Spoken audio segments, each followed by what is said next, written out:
বিসমিল্লাহির রহমানির রহিম। আজকের এই নির্বাচনী জনসভা উপলক্ষে এই নির্বাচনী সভায় উপস্থিত জনাব মির্জা ফখরুল ইসলাম আলমগীর সহ আমার সহকর্মীবৃন্দ এবং আমার সামনে উপস্থিত বিশেষ করে এই ঠাকুরগাঁ জেলার সহ আশেপাশের এলাকার উপস্থিত প্রিয় ভাই ও বোনেরা, আসসালামু আলাইকুম। আসসালামু আলাইকুম। কেমন আছেন আপনারা? মা বোনেরা কেমন আছেন? আলহামদুলিল্লাহ। প্রিয় ভাই বোনেরা, আজ বহু বছর পর এই ঠাকুরগাঁর মাটিতে আমি আবার আসতে পেরেছি, সেজন্য আল্লাহর কাছে হাজার লক্ষ কোটি শুকরিয়া। আপনাদের নিশ্চয়ই মনে আছে, আগে প্রায় প্রতি বছর শীতের সময় আমি এই ঠাকুরগাঁও অঞ্চলে আসতাম, পঞ্চগড় এলাকায় আসতাম, বিভিন্ন গ্রামে যেতাম, উপজেলাগুলোতে যেতাম, পৌরসভাগুলোতে যেতাম। দুস্থ মানুষ, বয়স্ক মুরব্বী যারা আছেন, মা বোনেরা ছিলেন, দুস্থ নারী যারা, তাদের জন্য শীতের সময় গরম কাপড় কম্বল নিয়ে আমরা হাজির হতাম এবং হাজার হাজার মানুষের কাছে চেষ্টা করতাম সেই গরম কাপড় পৌঁছে দিতে, যাতে তারা শীত থেকে নিজেদেরকে রক্ষা করতে পারেন। প্রিয় ভাই বোনেরা, আজ আবারও সেই ঠাকুরগাঁর মাটিতে আমি এসে আপনাদের সামনে দাঁড়িয়েছি। আজ এসেছি আপনাদের সামনে ভিন্ন একটি পরিস্থিতি বা ভিন্ন প্রেক্ষাপটে। প্রিয় ভাই বোনেরা, আগামী 12 তারিখে নির্বাচন, আগামী মাসে, এই মাসের 12 তারিখে নির্বাচন। এই নির্বাচনে বাংলাদেশের মানুষ তাদের যে অধিকার কেড়ে নেওয়া হয়েছিল সেই অধিকারের প্রয়োগ করবে বাংলাদেশের মানুষ। বাংলাদেশের মানুষ গত এক যুগ ধরে তাদের কাছ থেকে যে রাজনৈতিক অধিকার, কথা বলার অধিকার কেড়ে নেওয়া হয়েছিল, সেই অধিকার বাংলাদেশের মানুষ প্রয়োগ করবে। প্রিয় ভাই বোনের, এই মাঠের মধ্যে যে লক্ষ লক্ষ মানুষ আপনারা আজকে উপস্থিত হয়েছেন, এই মঞ্চের পাশে ছোট্ট একটি মঞ্চ আছে যেখানে কয়েকজন মানুষ বসে আছেন। এই মানুষগুলো গত 15 বছরে বিভিন্নভাবে গুম খুম অত্যাচারে নির্যাতন হয়েছে, তাদের স্বজনরা, সেই অত্যাচার নির্যাতিত পরিবারের সদস্যরা বসে আছেন। যেই মানুষগুলো আজ এখানে বসে আছেন, তারা তাদের যে স্বজনদেরকে হারিয়েছেন বিগত এক যুগ ধরে, সেই স্বজনেরা এই বাংলাদেশের মানুষের ভোটের অধিকার প্রতিষ্ঠিত করার জন্য, এই বাংলাদেশের মানুষের কথা বলার অধিকার প্রতিষ্ঠিত করার জন্য নিজেদের জীবনকে উৎসর্গ করেছে। নিজেরা বিভিন্নভাবে অত্যাচারিত হয়েছে, নির্যাতিত হয়েছে। প্রিয় ভাই বোনেরা, আজ বাংলাদেশের মানুষের কাছে, আজ বাংলাদেশের মানুষের সামনে সেই হারিয়ে যাওয়া যে অধিকার, সেই অধিকার প্রয়োগ করার সময় এসেছে। প্রিয় ভাই বোনেরা, 12 তারিখে নির্বাচন হবে। এই যে প্রিয় ভাই বোনেরা, এই যে মানুষগুলো যারা জীবন দিয়েছে, যারা বিভিন্ন অত্যাচারিত নির্যাতিত হয়েছে, তাদের সেই মূল্যায়নকে কখনো বৃথা দিতে দেওয়া যায় না। এবং এইবারকার নির্বাচন শুধু দেশের জনপ্রতিনিধি নির্বাচিত করার নির্বাচন নয়, এবারকার নির্বাচন হবে আমাদের দেশকে পুনর্গঠন করার নির্বাচন। গত এক যুগ ধরে বাংলাদেশের মানুষ তাদের যেমন রাজনৈতিক অধিকারকে প্রয়োগ করতে পারে নাই, তারা কথা বলার স্বাধীনতা পায় নাই, ঠিক একইভাবে বাংলাদেশের মানুষ তাদের অর্থনৈতিকভাবে প্রতিষ্ঠিত হওয়ার অধিকার থেকে অনেক পিছিয়ে গিয়েছে। দেশে সঠিক পরিমাণের আমাদের তরুণদের, যুবকদের যে কর্মসংস্থানের ব্যবস্থা হওয়ার দরকার ছিল, সেই ব্যবস্থা হয়নি। দেশের নারীদের, মা বোনদেরকে মূল্যায়ন করার জন্য, তাদের যেই স্বাবলম্বী করে গড়ে তোলার কথা ছিল, সেইটি হয় নাই। দেশের যুবকদেরকে প্রশিক্ষণের মাধ্যমে দক্ষ শ্রমিক হিসেবে গড়ে তোলার করা উচিত ছিল, সেই কাজটি হয় নাই। দেশের কৃষকদের অর্থনৈতিক মেরুদণ্ড সহযোগিতা করার জন্য, অর্থনৈতিকভাবে সহযোগিতা করার জন্য যেই সহযোগিতা করা উচিত ছিল, সেই কাজটিও করে নাই বিগত স্বৈরাচার সরকার। প্রিয় ভাই বোনেরা, আজ সময় এসেছে আমরা 12 তারিখের নির্বাচনে যেমন জনগণের প্রতিনিধিকে নির্বাচিত করব, একইভাবে আমরা দেশ পুনর্গঠনের কাজে হাত দিব। প্রিয় ভাই বোনেরা, বাংলাদেশের অর্ধেক জনসংখ্যা হচ্ছে নারী। এই নারীকে যদি আমরা আমাদের কর্মের সাথে সম্পৃক্ত করতে না পারি তাহলে কোনোভাবেই দেশকে এগিয়ে নিয়ে যাওয়া সম্ভব না। সেই জন্যই আপনারা দেখেছেন দেশনেত্রী খালেদা জিয়া যখন দেশ পরিচালনার দায়িত্বে ছিলেন তখন ইনি বাংলাদেশের মেয়েদের শিক্ষা ব্যবস্থাকে বিনামূল্যে করে দিয়েছিলেন। আজ বাংলাদেশের হাজারো লক্ষ কোটি নারী শিক্ষার আলোয় আলোকিত হয়েছে, কিন্তু এই নারী এই মা বোনদেরকে আমরা অর্থনৈতিকভাবে স্বাবলম্বী করে গড়ে তুলতে চাই এবং সেজন্যই আমরা চাই যে এই যে বাংলাদেশের প্রত্যেকটি ঘরে ঘরে গৃহিণী যারা আছেন, যারা ঘরের কর্ত্রী, তাদের কাছে আমরা ফ্যামিলি কার্ড পৌঁছে দিতে চাই প্রত্যেকটি ঘরে প্রত্যেকটি নারীর কাছে। এই ফ্যামিলি কার্ডের অধিকার হবেন এই দেশের মায়েরা, এই ফ্যামিলি কার্ডের অধিকার হবেন এই দেশের নারীরা এবং এই ফ্যামিলি কার্ডের মাধ্যমে আমরা প্রত্যেকটি নারীর কাছে তার সংসার যাতে উনি স্বাচ্ছন্দ্যে পরিচালনা করতে পারেন তার জন্য আমরা একটি প্রতি মাসে সহযোগিতা তার কাছে পৌঁছে দিতে চাই। প্রিয় ভাই বোনেরা, এই ফ্যামিলি কার্ডের মাধ্যমে আমাদের দেশের নারীরা ধীরে ধীরে অর্থনৈতিকভাবে স্বাবলম্বী হয়ে উঠবে। আমরা শুধু নারীদেরকেই সহযোগিতা করতে চাই না, একই সাথে আমরা আমাদের কৃষক ভাইদের পাশেও দাঁড়াতে চাই সহযোগিতার হাত নিয়ে। কৃষক ভাইদের জন্য আমরা কৃষি কার্ড নামে একটি কার্ড সকলের কাছে পৌঁছে দিয়ে দিতে চাই, যেই কার্ডের মাধ্যমে কৃষক ভাইরা সহজে ঋণ গ্রহণ করতে পারবে, যেই কার্ডের মাধ্যমে আমরা কৃষক ভাইদের কাছে সহজেই তাদের কাছে তাদের প্রয়োজনীয় সার, কীটনাশক ঔষধ, ফসলের বীজ আমরা তাদের কাছে পৌঁছে দিতে চাই। প্রিয় ভাই বোনেরা, শুধু এটি নয়, আমরা সিদ্ধান্ত গ্রহণ করছি 12 তারিখের নির্বাচনে বাংলাদেশের মানুষ ধানের শীষকে নির্বাচিত করলে, ধানের শীষের প্রার্থীকে নির্বাচিত করলে সারা বাংলাদেশে 10,000 টাকা পর্যন্ত যে কৃষি ঋণ আছে সেই কৃষকদের সেই 10,000 টাকা পর্যন্ত কৃষি ঋণ আমরা মওকুফ করতে চাই। সকল কৃষকের 10,000 টাকা পর্যন্ত কৃষি ঋণ ইনশাল্লাহ আমরা মওকুফ করতে চাই। শুধু তাই নয় প্রিয় ভাই বোনেরা, যে ক্ষুদ্র ঋণ বিভিন্ন এনজিও থেকে, রেজিস্টার্ড এনজিও থেকে বিভিন্ন মানুষ, দোস্ত মানুষ বিভিন্ন সময় যে ক্ষুদ্র ঋণ গ্রহণ করেছে সমগ্র বাংলাদেশে, কৃষক, জেলে সহ বিভিন্ন শ্রেণী পেশার মানুষ, সেই ক্ষুদ্র ঋণও আমরা সরকারের পক্ষ থেকে, জনগণের হয়ে সরকারের পক্ষ থেকে আমরা পরিশোধ করতে চাই, যাতে করে এই ঋণের বোঝা থেকে সাধারণ মানুষ রক্ষা পেতে পারে, নিজেদেরকে রক্ষা করতে পারে। প্রিয় ভাই বোনেরা, আমাদের এই উত্তরাঞ্চল, এই ঠাকুরগাঁ, এই দিনাজপুর, পঞ্চগড় কৃষি প্রধান দেশ, এই সমগ্র উত্তরাঞ্চল, আমরা চাই এই এলাকাগুলোতে আমাদের এলাকার মানুষ যাতে কর্মসংস্থানের ব্যবস্থা হয়, যাতে মানুষ চাকরি বাকরি করে স্বাচ্ছন্দ্যে থাকতে পারে।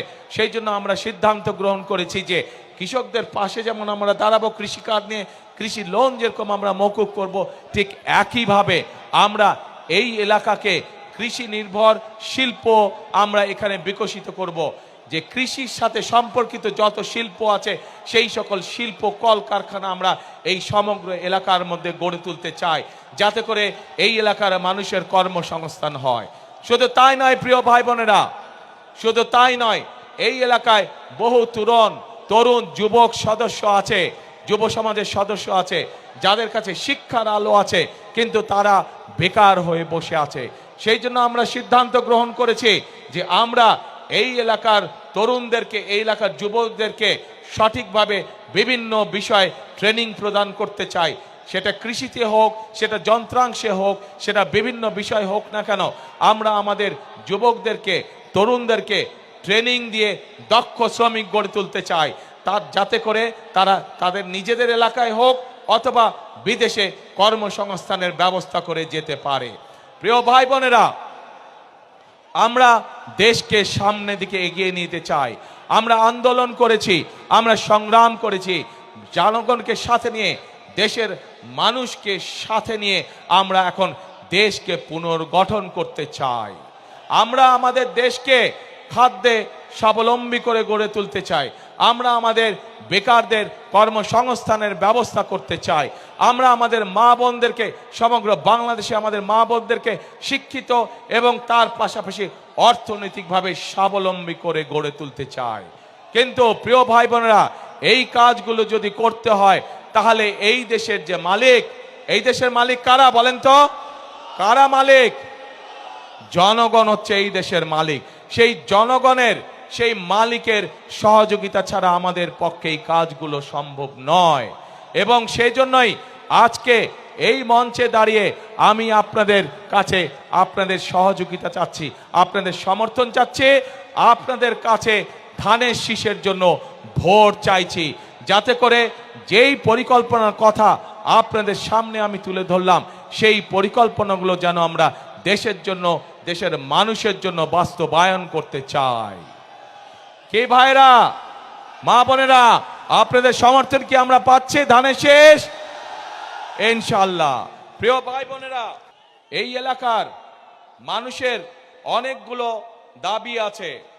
আমি আপনাদের সামনে, আমার সামনে যেই দাবিগুলো আছে সেইগুলোর ব্যাপারে, কয়েকটির ব্যাপারে আমি আপনাদের সাথে আলোচনা করতে চাই।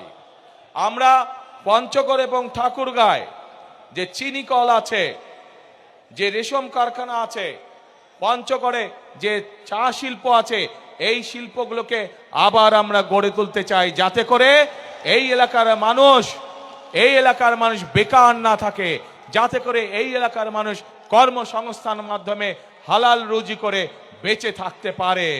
প্রিয় ভাই বোনেরা, আমরা ঠাকুরগাঁয় ক্যাডেট কলেজের একটি দাবি আছে, এই দাবিটি আমরা চেষ্টা করব ইনশাআল্লাহ বাস্তবায়ন করার জন্য।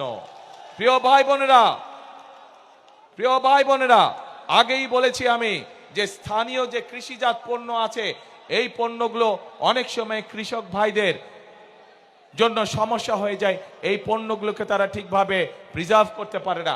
সেই জন্য এই সমগ্র এলাকায়, ঠাকুরগাঁ সহ, পঞ্চগড় সহ, দিনাজপুর এলাকায় আমরা বিভিন্ন জায়গায় যেখানে যেখানে প্রয়োজন আমরা কৃষকদের উপযোগী করে হিমাগার তৈরি করতে চাই, যেন তারা তাদের উৎপাদিত পণ্য সঠিকভাবে সংরক্ষণ করতে সক্ষম হতে পারে। প্রিয় ভাই বোনেরা, এই এলাকায় বহু শিক্ষিত যুবক আছে যারা আইটিতে কাজ করে থাকেন। সেই জন্য আমরা এই এলাকায় কৃষিকে যেরকম জোর দিব, কৃষির সাথে সম্পর্কিত শিল্প কারখানা যেমন গড়ে তুলব, একইভাবে যারা আইটিতে কাজ করে তাদের জন্য আইটি পার্ক বা আইটি হাব আমরা গড়ে তুলতে চাই, যাতে এলাকার ছেলেরা এলাকা থেকেই তারা তাদের কর্মসংস্থানের ব্যবস্থা করতে পারে।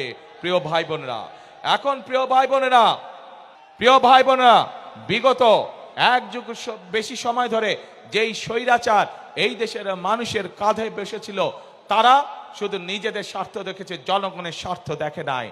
সেই জন্যই আমরা দেখেছি বাংলাদেশে, সমগ্র বাংলাদেশে কিভাবে বাংলাদেশের মানুষ, সাধারণ মানুষ চিকিৎসা থেকে বঞ্চিত হয়েছে। প্রিয় ভাই বোনেরা, আমরা বাংলাদেশের মানুষের কাছে গ্রামে গ্রামে, বিশেষ করে মা বোনদের জন্য এবং শিশুদের জন্য চিকিৎসা ব্যবস্থা নিশ্চিত করতে চাই। এবং সে কারণেই আমরা সিদ্ধান্ত গ্রহণ করেছি যে ইনশাআল্লাহ বিএনপি আপনাদের ভোটে আল্লাহর রহমতে সরকার গঠন করলে আমরা হেলথ কেয়ারার নিযুক্ত করব, যাদের দায়িত্ব হবে গ্রামে গ্রামে গিয়ে মা বোনদের এবং শিশুদেরকে ঘরে বসে চিকিৎসা সুবিধা প্রদান করা। এবং একই সাথে এই এলাকার মানুষ যাতে আরো ভালো চিকিৎসা পায়, সেই জন্য মেডিকেল কলেজের যে দাবিটি আছে ইনশাআল্লাহ সেটিও আমরা বাস্তবায়ন করব। প্রিয় ভাই বোনেরা, এই এলাকার মানুষ যাতে উচ্চ শিক্ষায় শিক্ষিত হতে পারে এবং নিজেকে গড়ে তুলতে পারে, তার জন্য পাবলিক ইউনিভার্সিটির একটি বিষয় আছে, সেই বিষয়টিকে ইনশাআল্লাহ আমরা দেখব। কিন্তু প্রিয় ভাই বোনেরা, এখন যেই আসল কাজটি, সেই কাজটি হচ্ছে এই যে আপনাদের সামনে কথাগুলো আমি তুলে ধরলাম, এই কাজগুলো যদি আমাদেরকে সম্পন্ন করতে হয় তাহলে আমাদের একার পক্ষে করা সম্ভব না। আমাদেরকে আপনাদের সহযোগিতা প্রয়োজন, আপনাদের দোয়া প্রয়োজন, আপনাদের সমর্থন প্রয়োজন, আপনাদের ভোট প্রয়োজন। প্রিয় ভাই বোনেরা, আজ আমি ঠাকুরগাঁ, দিনাজপুর, নীলফামারী সমগ্র এলাকার, এই বৃহত্তর এলাকার মানুষের কাছে, ভাই বোনদের কাছে, মা বোনদের কাছে আজকে আমি এসেছি ধানের শীষের পক্ষে ভোট চাইতে। আপনারা যদি আমাদের হাতকে শক্তিশালী করেন, আপনারা যদি আমাদেরকে সমর্থন দেন, ইনশাআল্লাহ অতীতে যেমন বিএনপি সকল সময় আপনাদের পাশে ছিল, এলাকার উন্নয়নের জন্য কাজ করেছে, মানুষের দুঃখ ঘুচানোর জন্য কাজ করছে, ইনশাআল্লাহ ভবিষ্যতেও আমরা একইভাবে আপনাদের পাশে থাকব, একইভাবে এলাকার উন্নয়নের কাজ করব, একইভাবে আমরা এলাকার মানুষের দুঃখ ঘোচানোর কাজ করব। প্রিয় ভাই বোনেরা, আজ এটি নির্বাচনী জনসভা। আমি আজকে মনে করি এই নির্বাচনী জনসভায় সাধারণত আমরা কি দেখেছি, নির্বাচনী জনসভায় আমরা দেখি যে সাধারণত এক দল আরেক দলের বিপক্ষে কথা বলে থাকে।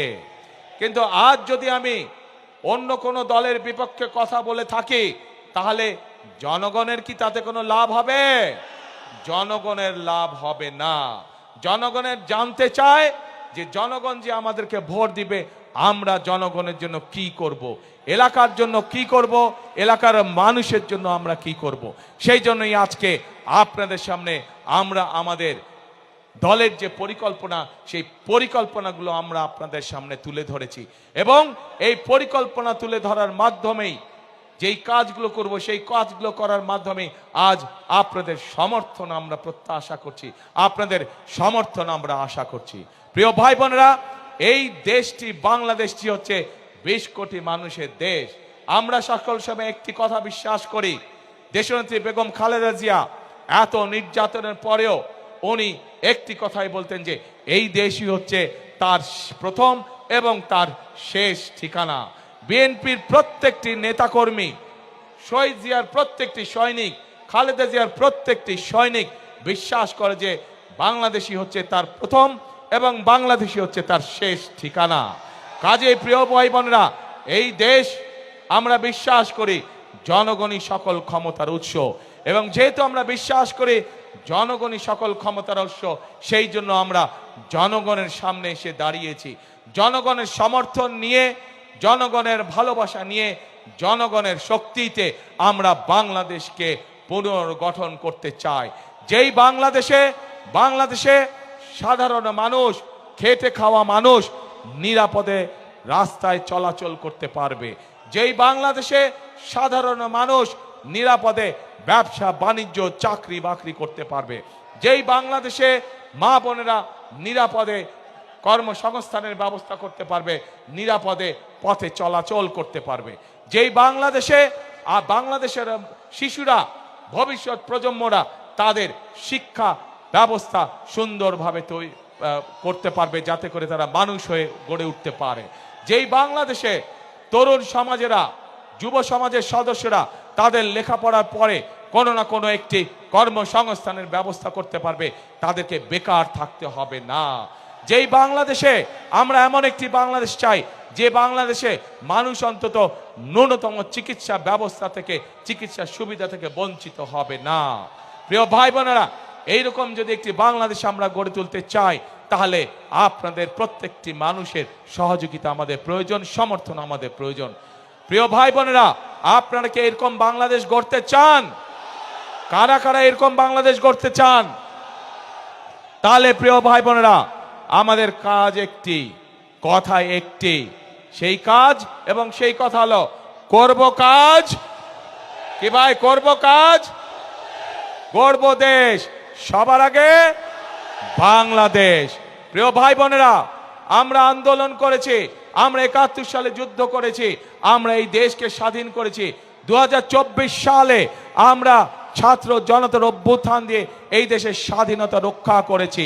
এখন আমাদেরকে দেশকে গঠন করতে হবে, এখন আমাদের এই দেশকে তৈরি করতে হবে, এই দেশের অর্থনীতিকে, এই দেশের গণতন্ত্রকে আমাদেরকে মজবুত করে গড়ে তুলতে হবে, যাতে এই দেশের মানুষের সামনে একটি নিরাপদ ভবিষ্যৎ তৈরি হতে পারে।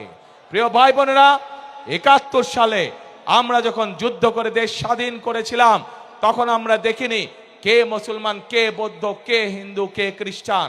আমরা 2024 সালের গণ অভ্যুত্থানের জন্য যখন রাজপথে সারা বাংলাদেশের মানুষ নেমে এসেছিল স্বৈরাচারের বিরুদ্ধে, আমরা দেখিনি কে মুসলমান, কে হিন্দু, কে বৌদ্ধ, কে খ্রিস্টান। প্রিয় ভাই বোনেরা, এই দেশে হাজার বছর ধরে প্রত্যেকটি ধর্মের মানুষ আমরা শান্তিতে বসবাস করেছি। আগামী 1000 বছরেও আমরা চাই প্রত্যেকটি ধর্মের মানুষ শান্তিতে এই দেশে বসবাস করবে, যে যার যোগ্যতার ভিত্তিতে, যে যার মেধার ভিত্তিতে সামনের দিকে এগিয়ে যাবে। প্রত্যেককে বিচার করা হবে তার যোগ্যতা, তার মেধার ভিত্তিতে, ধর্ম দিয়ে কোনো বিচার করা হবে না তাকে। প্রিয় ভাই বোনেরা, সেই জন্য আসুন সেই রকম একটি বাংলাদেশ যদি গড়ে তুলতে হয়, তাহলে বিএনপি ইনশাআল্লাহ আপনাদের পাশে আছে। সেই রকম একটি যদি বাংলাদেশ গড়ে তুলতে হয়, বিএনপিকে বাংলাদেশের জনগণ তাদের পাশে সকল সময় পাবে। কাজে আসুন আমরা আমাদের সেই প্রত্যাশিত বাংলাদেশকে গড়ে তোলার জন্য আজকেই এই জনসভায় শপথ নেই। এই জনসভা হোক আমাদের সেই শপথের জনসভা, যেই জনসভায় আমরা শপথ নিব আমরা আগামী দিনে একটি নিরাপদ বাংলাদেশ গড়ে তুলব, যেই বাংলাদেশে সকল ধর্ম মতের মানুষ একসাথে কাজ করবে, একসাথে দেশকে আমরা গড়ে তুলব। প্রিয় ভাই বোনেরা, পরিশেষে আমি এই এলাকার উন্নয়ন, এই বাংলাদেশের উন্নয়নের জন্য আপনাদের সকলের কাছে ধানের শীষের পক্ষে ভোট চাইয়ে যাচ্ছি আপনাদের কাছে। আমি কি আপনাদের সমর্থন পেতে পারি প্রিয় ভাই বোনেরা? ইনশাআল্লাহ। এবং এই যে আমার সাথে যেই মানুষগুলো দাঁড়িয়ে আছেন আপনাদের এলাকার সন্তান, এই মানুষগুলোর হাতে আমরা দলের পক্ষ থেকে ধানের শীষকে তুলে দিয়েছি। এই প্রত্যেকটি মানুষকে আপনারা 12 তারিখ পর্যন্ত দেখে রাখবেন। 12 তারিখে এরা নির্বাচিত হলে পরে তাদের দায়িত্ব হবে 24 ঘন্টা আপনাদেরকে দেখে রাখা, এই এলাকাকে দেখে রাখা, এই এলাকার মানুষকে দেখে রাখা। আমি কি এই মানুষগুলোকে আপনাদের হাতে দিয়ে যেতে পারি? ইনশাআল্লাহ। প্রিয় ভাই বোনেরা,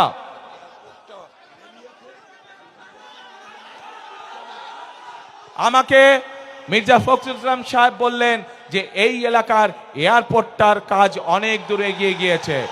ইনশাআল্লাহ বিএনপি আগামী 12 তারিখে নির্বাচনে সরকার গঠন হলে যত দ্রুত সম্ভব আমরা এই এলাকার এয়ারপোর্ট ইনশাআল্লাহ চালু করব। প্রিয় ভাই বোনেরা, আজ এই জনসভায়, লক্ষ মানুষের জনসভায় আজ আমি পরিশেষে আপনাদের সকলের সমর্থন ধানের শীষের পক্ষে চেয়ে আমার বক্তব্য শেষ করছি। ইনশাআল্লাহ আগেও যেমন আমাকে পেয়েছেন আপনাদের পাশে, ইনশাআল্লাহ ভবিষ্যতেও পাবেন আমাকে আপনাদের পাশে। আল্লাহ হাফেজ। বাংলাদেশ জিন্দাবাদ, বাংলাদেশ জাতীয়তাবাদী জিন্দাবাদ। শেষ কথা একটাই, করব কাজ কে গর্ব দেশ সবার আগে, বাংলাদেশ সবার আগে, বাংলাদেশ। আল্লাহ হাফেজ।